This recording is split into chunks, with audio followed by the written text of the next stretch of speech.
বাস, truck, pickup যেসব গাড়িতে হাওয়ার ব্রেক ব্যবহার করা হয়ে থাকে সেসব গাড়িতে দেখবেন যে এমন হাওয়ার রিজার্ভার ট্যাঙ্ক বা হাওয়ার সিলিন্ডার থাকে।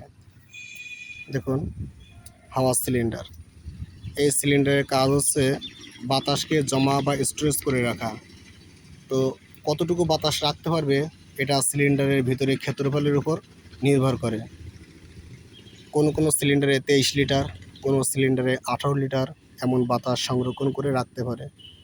তো আপনারা যদি গাড়ির এয়ার ফিল্টারে হাওয়া না মারেন, সুন্দরভাবে এয়ার ফিল্টারটা ব্যবহার করেন, অর্থাৎ যখন এয়ার ফিল্টারে ময়লা জমবে তখন এয়ার ফিল্টারটা বাদ দিয়ে দেবেন এবং নতুন এয়ার ফিল্টার ব্যবহার করবেন এবং অবশ্যই 2টা এয়ার ফিল্টার ব্যবহার করবেন। তাহলে তখন আপনার এই রিজার্ভার ট্যাঙ্কটা ভালো থাকবে। আর যদি এয়ার ফিল্টারে আপনি হাওয়া মারেন তাহলে এই এয়ার ফিল্টারটা ছিঁড়ে যায়, ওই ছেঁড়া অংশ দিয়ে ময়লা জমে, মানে ময়লা প্রবেশ করে এই এয়ার রিজার্ভার ট্যাঙ্কে সেটা জমা হয়, আস্তে আস্তে এটা পূর্ণ হয়ে যায় এবং এখানে পর্যাপ্ত বাতাস দাঁড়ায় না। ব্রেক মারলে, হর্ন দিলে গাড়ি ঠিকমতো ব্রেক নিতে চায় না।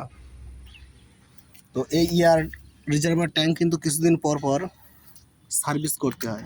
অর্থাৎ দেখুন যে নিচে একটা ড্রেন প্লাগ দেওয়া আছে, এটা ধরে যদি নিচের দিকে টান দেওয়া হয় তাহলে এর ভিতরে যে ময়লা, বাতাস বা পানি যদি থাকে সেটা কিন্তু বাইরে চলে আসবে।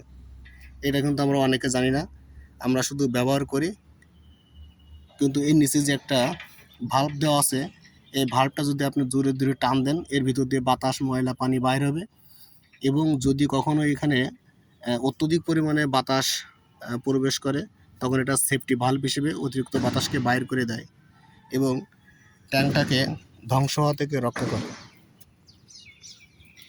এমন আরও টিপস পেতে চাইলে আমার চ্যানেলটা সাবস্ক্রাইব করে রাখুন, লাইক বাটনে একটি লাইক দিবেন।